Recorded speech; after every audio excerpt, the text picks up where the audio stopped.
कुनै पनि देश विकास हुनको लागि सबैभन्दा इम्पोर्टेन्ट कुरा के हो त? त्यो देशको एजुकेसन सिस्टम। यस, अभियसली एजुकेसन सिस्टम त इम्पोर्टेन्ट भइ नै हाल्यो।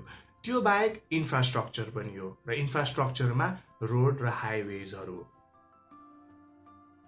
त्यसैले आजको एपिसोडमा चाहिँ हामी नेपालको मेजर हाइवेजहरूको बारे कुराकानी गर्नेछौँ। अनि हामी चाहिँ यसलाई दुई पार्टमा बनाएको छौँ। पार्ट 1 मा चाहिँ नेपाललाई इन्डिया र चाइनासँग जोडिने हाइवेहरूको बारे कुराकानी गर्छौँ, अनि पार्ट 2 मा अरू मेजर हाइवेजको बारे कुराकानी गर्नेछौँ। इङ्ग्लिसमा हाइवे अनि नेपालीमा राजमार्ग।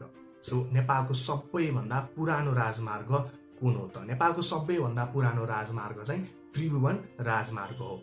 यो चाहिँ 1956 AD मा भारत सरकारको असिस्टेन्समा बनाइएको थियो, अनि यसको लेन्थ चाहिँ 189 किलोमिटर्स रहेको छ। यो चाहिँ काठमाडौँमा सुरु भएर वीरगन्जमा गएर एन्ड हुन्छ। अनि वीरगन्ज चाहिँ नेपाल इन्डिया बोर्डर पनि रहेको छ, अनि वीरगन्ज चाहिँ तपाईको इन्डियाको रक्साउलसँग लिङ्क हुन्छ। सो त्यसैले त्यहाँबाट इन्डिया पनि लाग्न सकिन्छ। अनि त्रिभुवन हाइवेलाई चाहिँ बाई रोड पनि भन्ने गरिन्छ।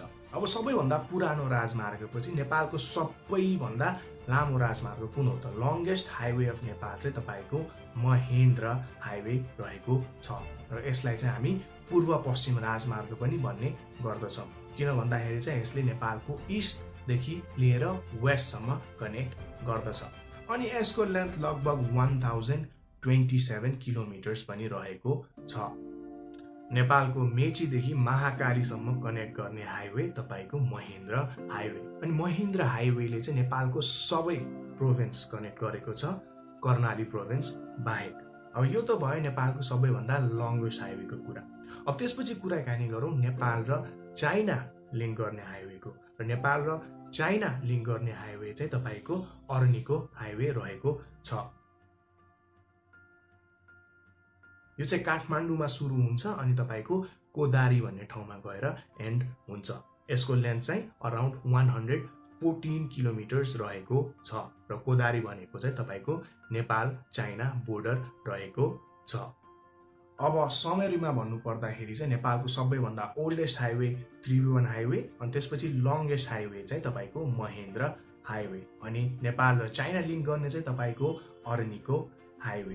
अब आजको एपिसोडमा चाहिँ मैले नेपाललाई इन्डिया र चाइनासँग लिङ्क गर्ने हाइवेहरूको बारे कुराकानी गरेँ होइन, तर यति मात्र होइन नि त। सो अर्को पार्टमा चाहिँ म अरू हाइवेजहरूको बारे पनि कुराकानी गर्नेछु। सो आजको एपिसोड चाहिँ तपाईहरूलाई कस्तो लाग्यो लाइक, शेयर एन्ड सब्सक्राइब गर्न नबिर्सिनु होला, अनि आफ्नो फिडब्याक दिन पनि नबिर्सिनु होला। So for part 2 I will be back. So नमस्ते।